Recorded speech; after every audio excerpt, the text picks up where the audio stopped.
안녕하십니까. 중국 물류에 의해 제 13주차 중국의 로봇 산업에 대해서 말씀드리도록 하겠습니다. 제8장 우리 교환의 제8장 중국의 로봇 산업이 되겠습니다. 자, 2페이지 봐주십시오. 우리가 로봇 시장 한다고 그러면 이전에는 뭘 뜻하냐면은 무인 운반기, 대표적으로 AGV라고 볼 수 있겠습니다. 그죠? 근데 AGV가 도입된 배경 자체는 뭐냐면 생산성 향상이라든지 24시간 풀 생산이라든지 뭐 이런 부분도 있겠지만 인력을 어떻게 적절하게 배치할 수 있을 것인가에 대해서 도입하는 게 가장 근본적인 원인이었었습니다. 그런데 이제 중국에서도 인력보다도 지금은 생산성 효율이라든지 이런 부분들이 더 중요시하다 보니까 중국에서도 무인 운반 로봇 시장들이 계속적으로 증가되고 있다. 그렇게 볼 수 있겠습니다. 그래서 연평균 약 57% 성장을 보이고 있는데요.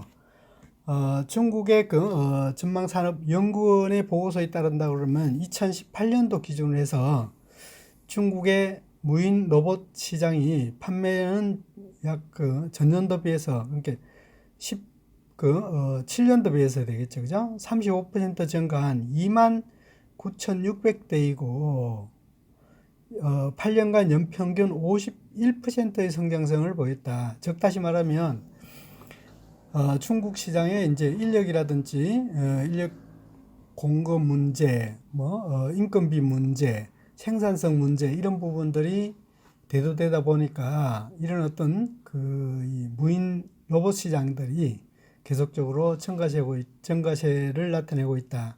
그렇게 볼 수 있겠습니다. 우리 도표에 나타냈다시피 2015년도 기준으로 해서 이 판매량은 굉장히 급증을 했고요. 매출액도 매 마찬가지죠. 그죠? 2017년도, 18년도부터 해서 쭉쭉 성장해서 앞으로 2023년까지는 성장성이 뚜렷할 것이다. 그렇게 보아지고 있습니다. 그만큼 인력보다도 이런 어떤 자동화를 통해서 생산성을 높이려고 하는 어떤 그런 부분들이 더 강화되고 있다, 연구되고 있다. 그렇게 보시면 되겠습니다. 그래서 3페이지요. 분야별로 이제 수요를 한번 쭉 봤는데요. 자동차 공업에서는 24%요. 그 다음에 가전제조 22%, 가전제품, 그죠? 제품의 13%, 물류 부분은 15%, 담배 제조 공정은 15% 등 이렇게 나타날 수 있는데요. 무엇보다도 이제 일정한 AGV 자체가 무인 운반기 자체가 대체적으로 유사하거나 동일 부품을 연속적으로 계속적으로 공급을 하거나 아니면 석유화학처럼 유화 제품들이 24시간 풀로 돌아가지 않습니까? 그죠? 그래서 한번 고로를 끄게 되면 다시 고로를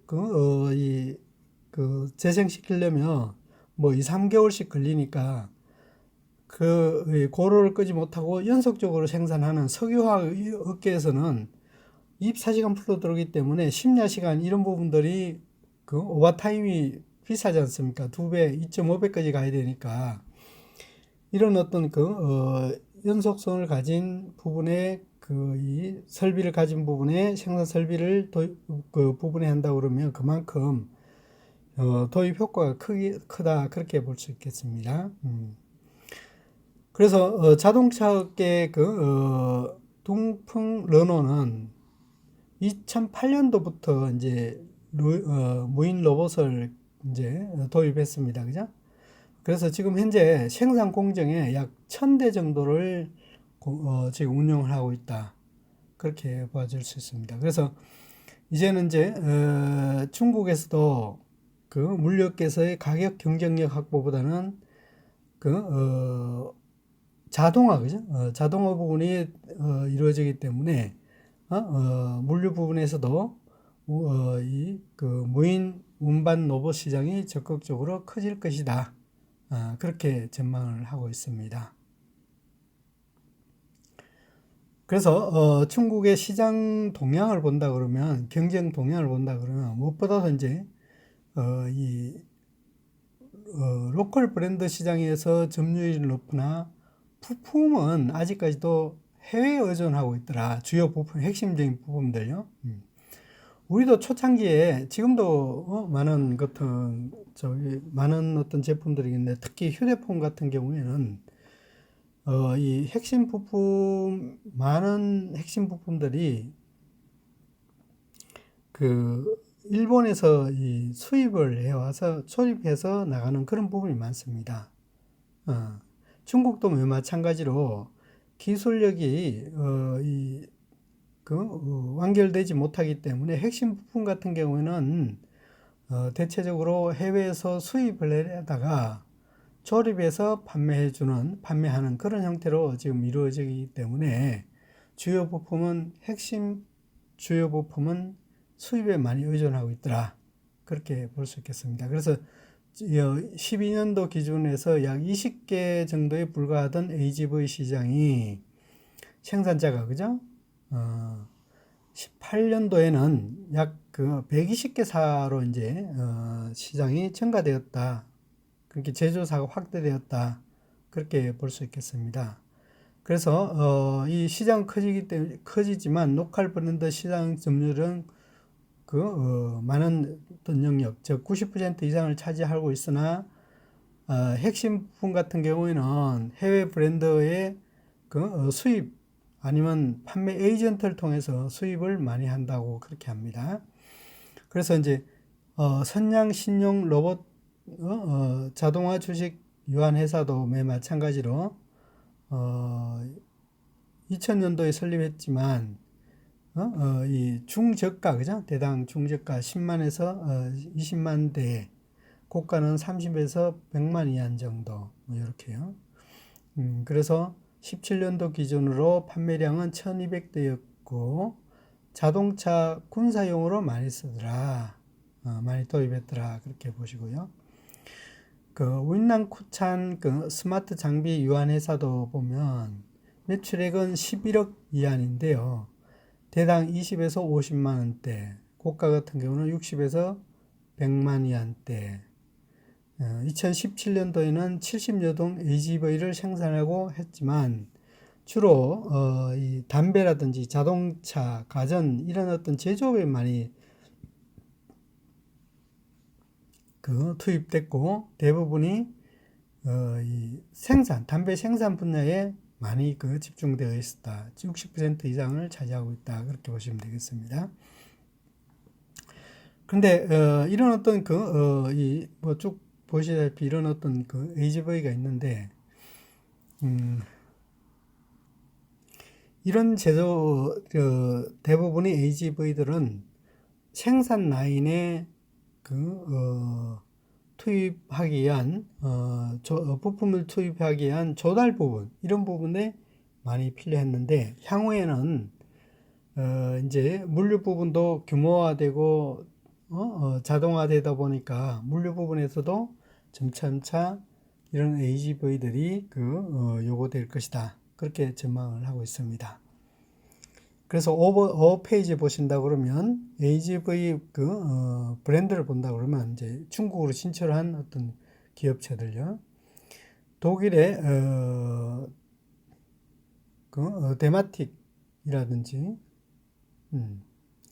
2006년에 이제 들어갔네, 그죠? 그래서 중국 시장을 타겟해서 자동화 기계 또는 AG 제품을 계속적으로 연구 투입 중에 있고요. MRI 같은 경우도 덴마크 브랜드인데요.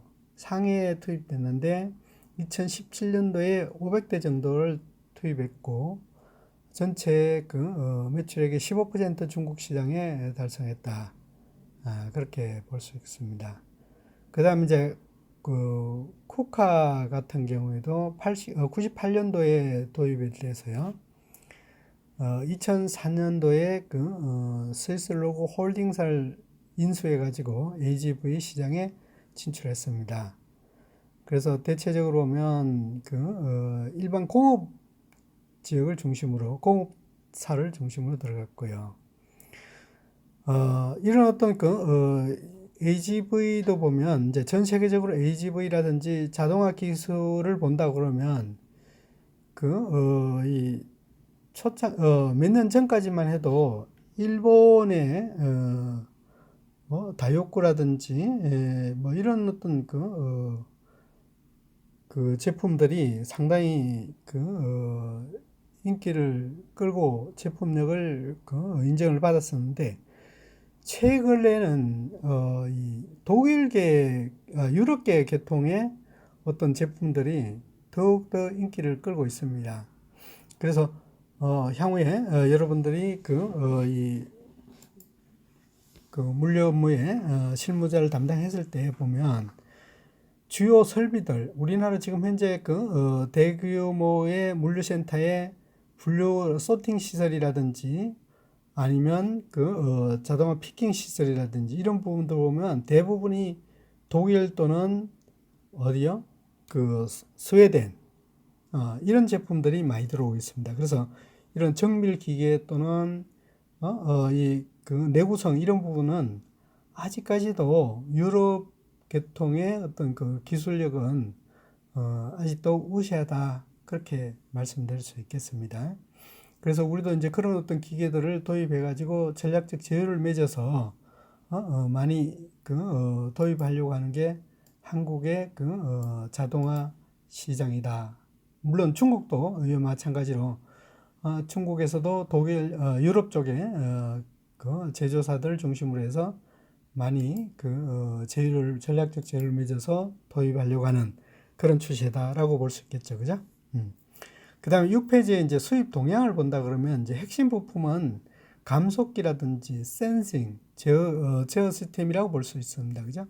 그래서 항상 제가 말씀드렸듯이 물류는 이 센싱 기술, 이거 굉장히 중요하다고 그랬습니다. 특히 콜드 체인 부분에는 센싱 요 기술만 세계적으로 인정받는다고 그러면 엄청난 시장을 쉐어를 차지할 수 있다 그렇게 보시면 되겠습니다. 그래서 이 주요 수입 대상국도 일본, 한국, 미국, 스위스, 뭐 독일, 오스트리아 볼 수 있겠는데요. 최근에는 이제 우리 한국 제품도 상당히 중저가 제품이면서도 품질이 보장되니까 한국 제품도 상당히 좀 인기를 끌고 있는 그런 부분이다. 그렇게 볼 수 있겠습니다. 그래서 한번 보도록 하겠습니다. 감속기 같은 경우에는 일본의 네브테스코라든지 뭐 이런 어떤 제품들이 유명하고요. 한국 같은 거는 세진, 그죠? 세진 저 제품이 나오는 것도 이 감속기 부분은 상당히 인기를 끌고 있다. 그렇게 볼 수 있고요. 특히 감지기 같은 경우는 미국 프레스케일이라든지 브로다컴이라든지 뭐 이런 부분도 있겠지만 스위스 제품, 스위스 제품들이 상당히 인기를 끌고 있다. ST 마이크로 일렉트릭믹스라는 어떤 회사의 감지 센서기가 상당히 이 품질이 좋다고 그렇게 정평 나 있습니다. 제어 시스템도 보면 스위스 그죠? 브라운 보리아 그죠? 보리 그죠? 제품이라든지 독일의 쿠카라든지 오스트레일리아 비엔알이라든지 이런 제품들이 있는데요.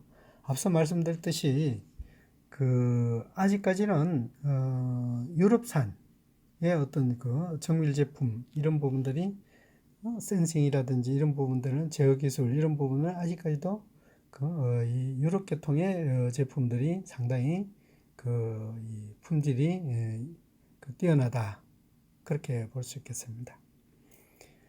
자, 7페이지 보도록 하겠습니다. 그러면 한국산의 그 로봇도 한번 수입되는, 우리 입장에서 수출이 되겠죠, 그죠? 일본으로부터 수입액이 약 그 23% 증가한 758만 8천 달러 1위를 차지하고요.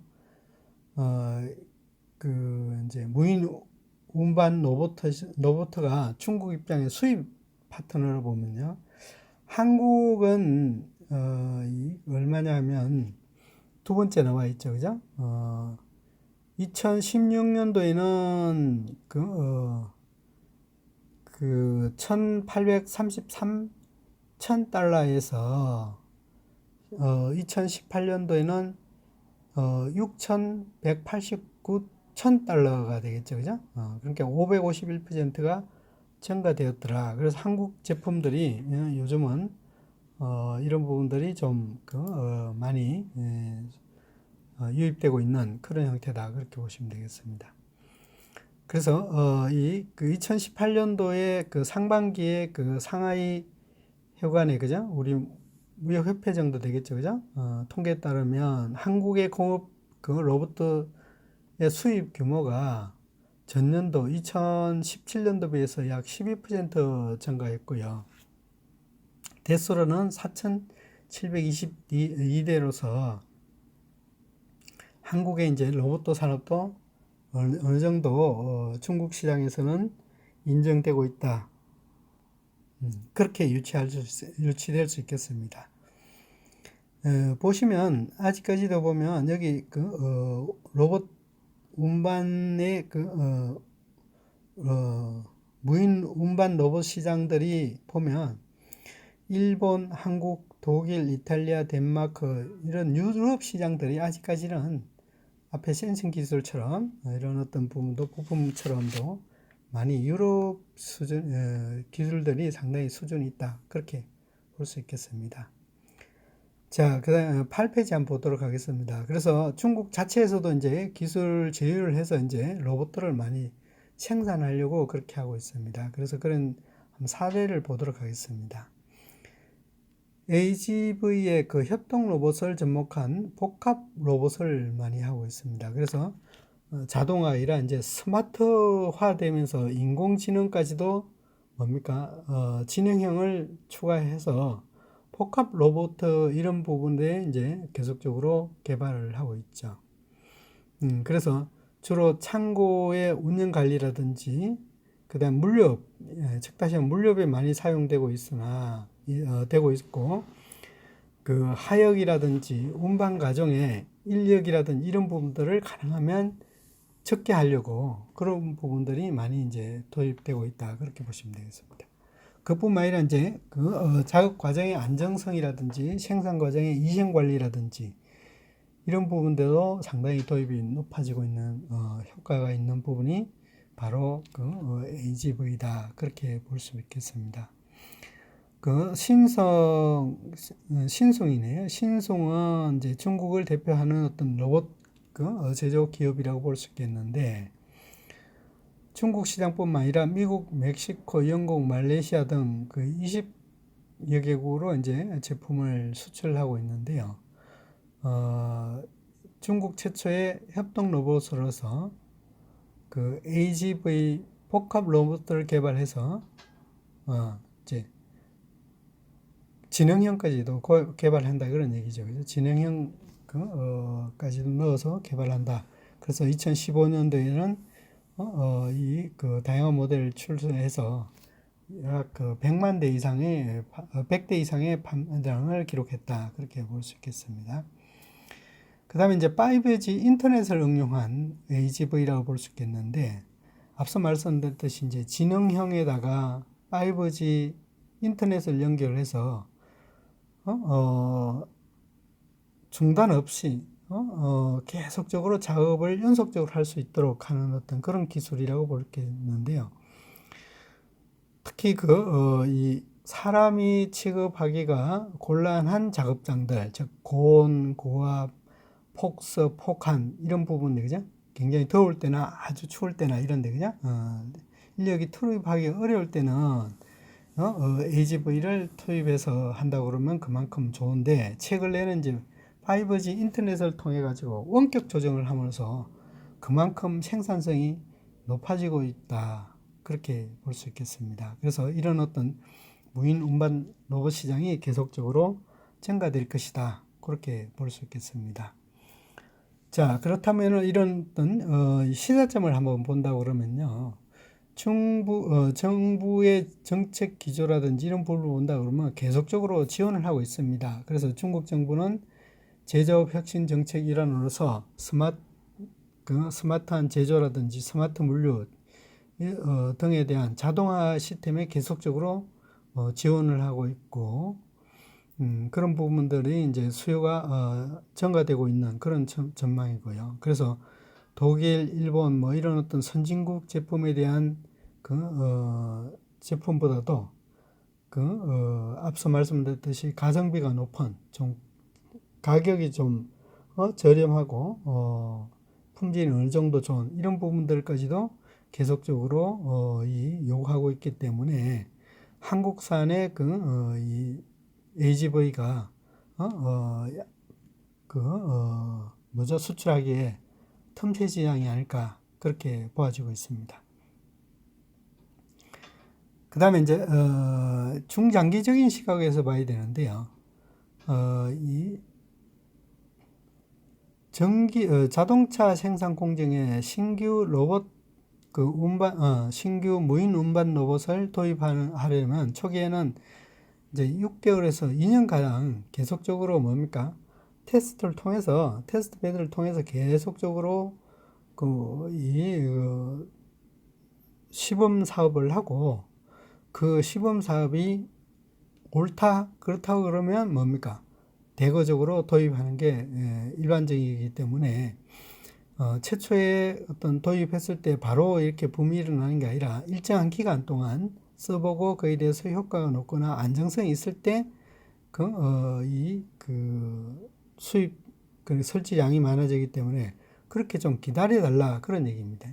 그래서 산업별 생산 공정에서 안정성이라든지 AS라든지 이런 부분들을 충분히 감안해서 중장기 시각적인 측면에서 진출할 필요가 있다. 그렇게 볼 수 있겠습니다. 그래서 우리 한국에서도 보면 대체적으로 이제 처음에 지게차가 많이 도입됐었습니다.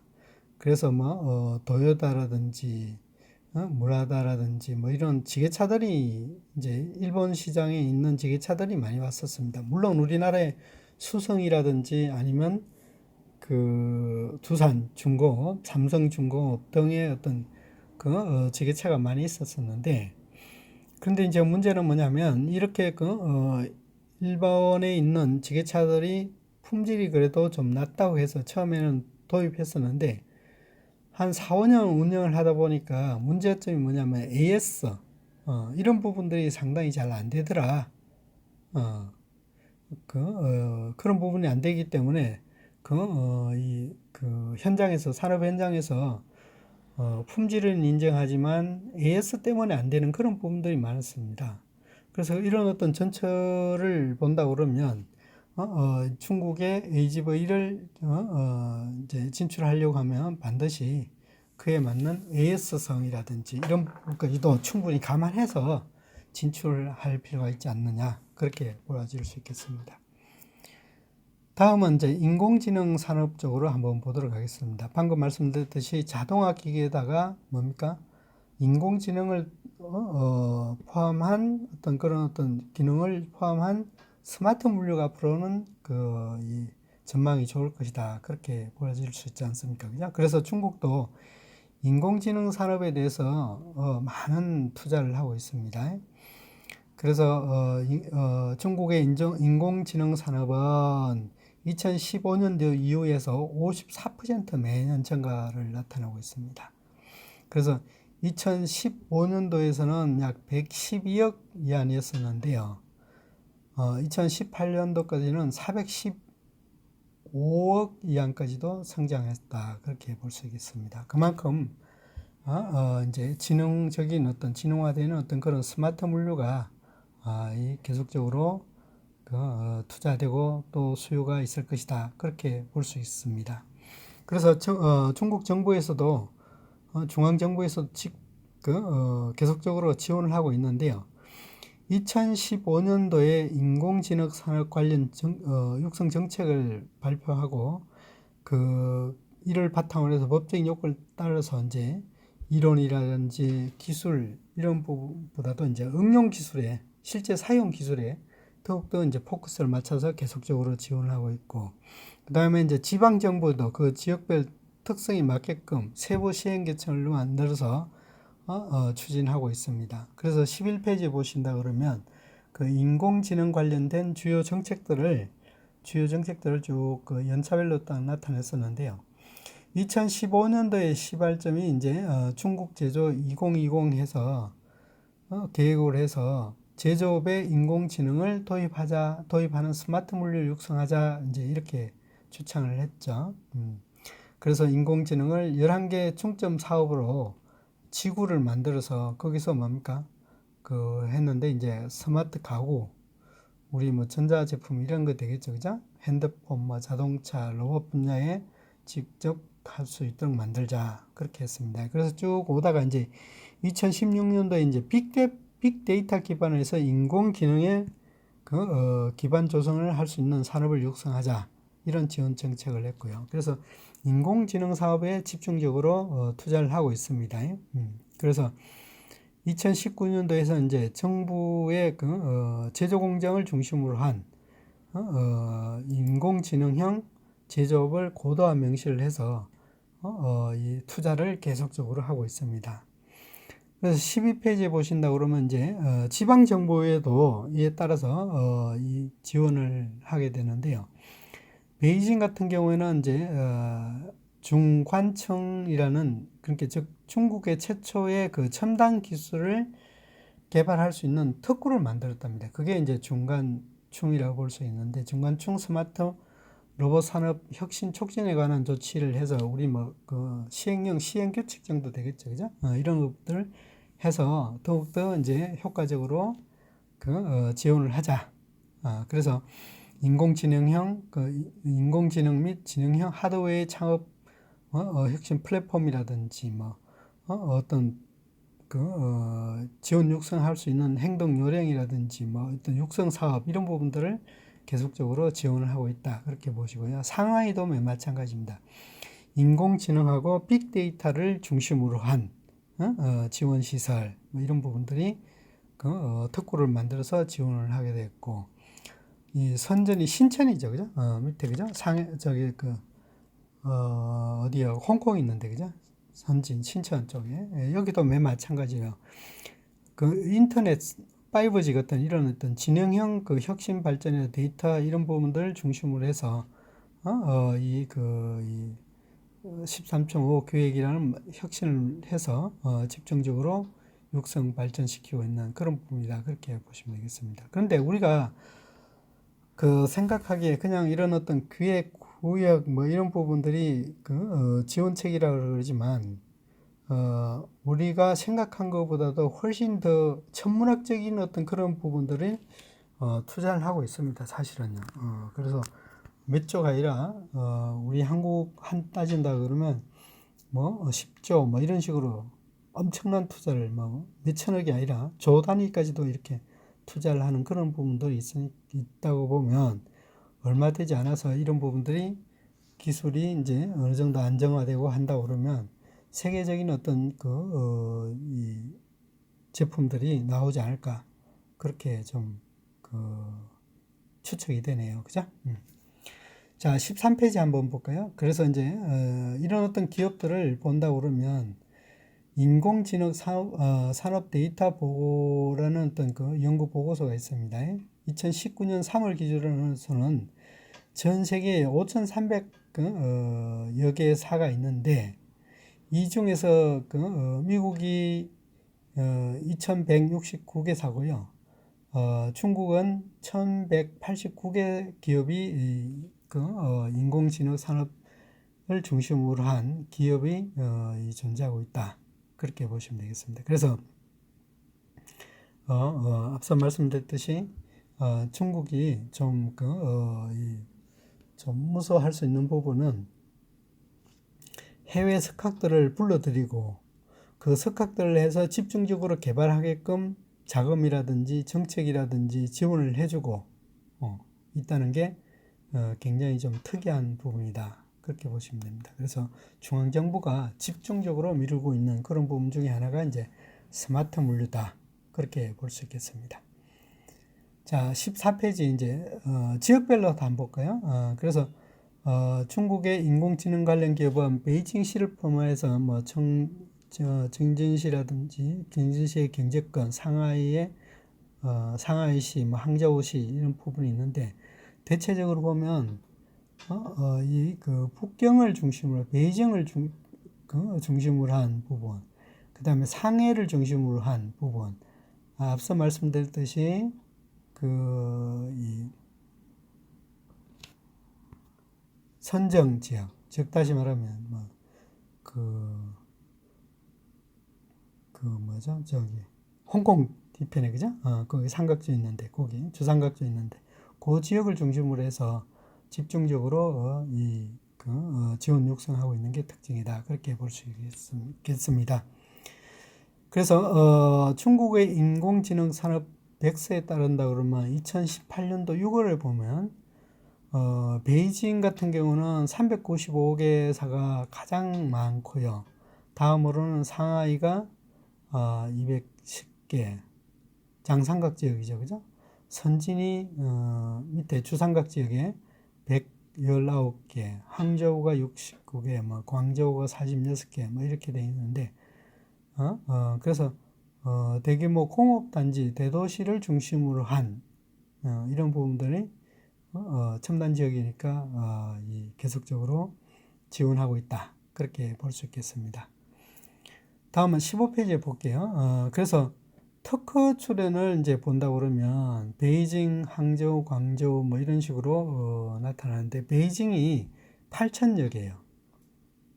그만큼 활동력이 높다 그렇게 보고요. 항저우가 1,300여 개, 광저우가 1,000개 그렇게 볼 수 있겠는데 이런 어떤 첨단 기술을 본다 그러면 첨단 어떤 제품 개발이라 본다 그러면 젊은 인력들이 전문 인력들이 많다고 볼 수 있겠는데요. 전문 인력을 어떻게 하면 많이 끌어들일까라고 한다 그러면 대부분이 문화도 있어야 될 거고 그에 대한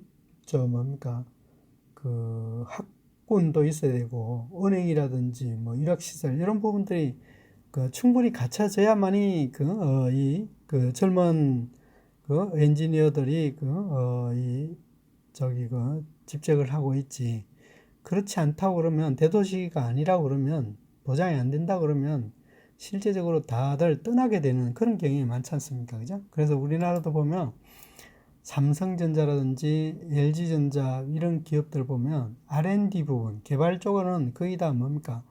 수도권에 있습니다. 즉 다시 말하면 LG 같은 경우는 양지 쪽에 그죠? 양재 쪽에 그죠? 거기 있고 삼성 같은 경우에는 용인 쪽에 그죠?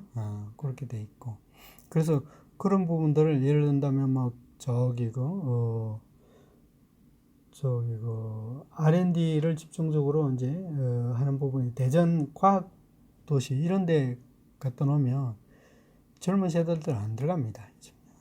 그런 부분이 있기 때문에 이런 대도시 주변에 이런 어떤 개발이라든지 이런 부분을 특구를 만든 게 특징이다. 그렇게 볼 수 있겠습니다. 그래서 이제 중국의 유니콘이라는 기업이 있는데요. 여기서도 이제 쭉 보면 특징들이 있습니다. AI 솔루션이라든지 안면 인식 기술이라든지 이런 어떤 기업들 그죠? 기업들에서 각각의 특징적인 분야를 집중적으로 하고 있습니다. 그죠? 집중적으로 개발하고 있습니다. 그래서 특히 의료 과기는 9번째요. 스마트 의료라든지 스마트 금융이라든지 스마트 시티를 중심으로 한 이 지능형 소프트웨어를 많이 만들고 있다. 하드웨어 소프트웨어를 좀 만들고 있다. 그렇게 보시면 되겠습니다. 그래서 이런 기업들을 중심으로 해서 주요 그 기술들을 집중적으로 개발할 수 있도록 집중적으로 밀어주는 게 특징이다. 그렇게 볼 수 있겠습니다. 그래서 그 16페이지에도 보신다 그러면 중국을 잘 모르니까요. 이관지동 지안이라고 그러나요? 이관지안 같은 경우는 이제 공업 시각 기술 솔루션 업체라든지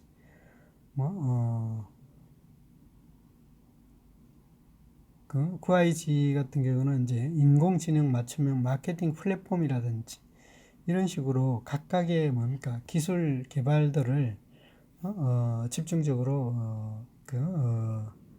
개발하고 있고 또 정부에서도 이런 부분 중국 정부에서도 집중적으로 지원 육성해주고 있는 그런 추세다 그렇게 볼 수 있겠습니다. 자, 그러면 이제 17페이지 한번 보도록 하겠습니다. 그러면 앞으로 우리도 이 중국의 스타트업으로 이제 스마트 물류 쪽으로 스마트업 쪽으로 이제 진출을 해야 되는데 어떻게 하는 게 좋을까 하고 이제 한번 보도록 하겠습니다. 그래서 중국 내에서도 AI 관련 기업들이 이제 많이 있고요. 그래서 이제 보유 기술인 중국 시장에서 필요한 기술인지 이제 면밀하게 조사해야 됩니다. 앞서 말씀드렸듯이 이 공업 시각이라든지 안면 인식 기술이라든지 그러면 스마트 로봇이라든지 각각의 개발을 집중적으로 하고 있지 않습니까? 그죠? 그래서 우리도 이런 어떤 기술들이 과연 중국에 필요한 기술인지를 한번 조사를 해봐야 될 것 같고요. 그래서 이제 네트워크나 자본이 부족하기 때문에 중국 같은 경우에요. 그래서 비교적 이 건실한 해외 기업하고 파트너십을 많이 하려고 합니다. 그래서 큰 기업과 협력을 통해서 공동 지출하는 방안도 한번 검토해 볼 필요가 있다. 그래서 유망 기업에 대한 투자를 선호하기 때문에 이제 중국에서도 그죠? 외국의 현지화 또는 현지화가 필수적이고 중국에서 적합한 사업 모델을 발굴할 필요가 있더라. 그렇게 보시면 됩니다. 그런데 이제 어떻게 되고 하는 게 아니라 반드시 주의할 게 몇 개 있습니다. 무엇보다도 이제 정부 정책을 이해해야 되는데요. 정부에서는 아직까지도 뭡니까? 그 중앙 정부의 집권으로 이루어지기 때문에 정부에서는 매체라든지 검색 엔진 이런 부분은 정보통신 분야에는 사실상 많이 규제를 하고 있습니다. 해외에서 유입되는 것들, 그죠? 그래서 민감하게 정보를 다루는 분야는 가능하면 저촉하는 게 좋습니다. 왜냐하면은 한창 기술 개발하다가 뭡니까 그 기술들을 다 뭡니까 압류라고 그러나요? 폐쇄 명령해버리면 골치 아프니까요, 그죠? 그래서 그 빅데이터 분석이 필요한 경우에는 중국 정부 또는 기업과 협력을 충분히 사전에 검토하고 들어가자 그런 얘기입니다. 그래서 다양한 분야에 접목되어 있지만 아직까지는 성장할 수 있는 여지가 많다고 볼 수 있겠는데 무엇보다도 이제 문제는 뭐냐면 그 중국 시장의 변화에 맞는 분야냐, 그 다음에 중국 정부가 허가된 어떤 그 사업 분야냐, 그렇게 하기 위해서는 이제 중국 내 투자를 먼저 받고 사업을 재개하는 것도 상당히 중요하다 그렇게 볼 수 있겠습니다. 그래서 한국 기업에 한다 그러면 이제 조언을 한다 그러면 중국은 인공지능이라든지 이런 부분에 컨퍼런스라든지 네트워킹 이런 부분들이 굉장히 활발하고 있습니다. 그 자체는 뭡니까? 중국 내부에서도 그만큼 충분하게 뭡니까?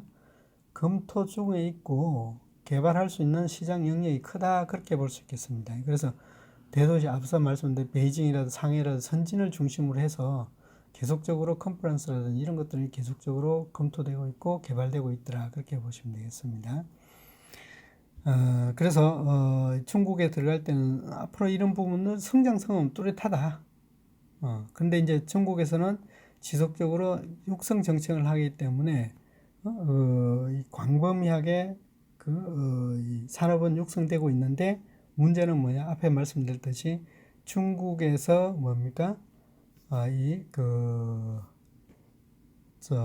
매체라든지 아니면 수단 방법 이런 것들을 많이 제재를 하고 있는 게 특징이다. 그래서 그 부분을 충분히 이해를 해야 된다. 그렇게 보시면 되겠습니다. 그죠? 그래서 또 한 가지 이제 긍정적으로 본다 그러면 이제 글로벌 기업에서 투자자라든지 아니면 사업성 있는 기업들하고 빨리 뭡니까 제휴를 맺어서 그만큼 뭡니까 기술력을 단시간에 높이겠다 그런 부분들에 대해서는 이제 이 중국 기업들이 투자라든지 투자 유치라든지 이런 부분들을 많이 하고 있는데 대부분이 바이두라든지 알리바바라든지 텐센트라든지 이런 어떤 인터넷 관련 기업을 중심으로 대기업을 중심으로 하겠죠. 그래서 우리나라 같은 경우는 LG라든지 아니면 SK 정도 이런 부분들이 이제 될 수 있겠죠. 그죠? 그런 부분들이 이제 선호하지 않을까 그렇게 보시면 되겠습니다. 단순한 이제 소프트웨어 개발에서 이런 부분 회사들은 썩 좋아하지 않는 그런 부분이다. 그렇게 보시면 되겠습니다. 그래서 이제 진입할 때 철저한 시장 조사라든지 현지화가 필수적이라고 볼 수 있겠는데 앞서 말씀드렸듯이 어떤 시장이 무엇을 요구하고 있는지 그다음에 앞으로 어떤 시장이 클 것인가 이런 부분에 대해서 면밀한 조사가 필요하다. 그 다음에 이제 규모라든지 경쟁 기업이라든지 융자 이런 부분들이 이제 면밀하게 조사가 필요하고 그 다음에 이제 투자 요건이라든지 이런 부분요. 그 다음에 이제 앞으로 중국이 제재를 가한 매체, 검색 엔진 이런 부분들에서는 가능하면 피하는 것도 괜찮다. 그렇게 보시면 되겠습니다. 자, 결론적으로 말씀드리면 앞으로의 중국의 로봇 시장을 중심으로 한 인공지능 가미된 물류 시장들은 물류 기기 설비들은 상당히 뭐죠? 시장 성장성은 뚜렷할 것이다. 그런데 이제 중심은 이제 단순한 자동화 기술이 아니라 인공지능을 탑재한 그런 스마트 물류 기기들이 요구되고 있기 때문에 그런 부분들을 이제 진출할 때는 반드시 정부의 정책이라든지 현 시장에 맞는지, 그 다음에 그에 대해서 또 이 주정부라든지 지방정부가 장려한 품목인지 이런 부분들을 충분히 고려한 다음에 진출할 필요가 있다. 그렇게 볼 수 있겠습니다. 자, 이상입니다. 1교시는 이것으로 마치도록 하겠습니다. 수고하셨습니다.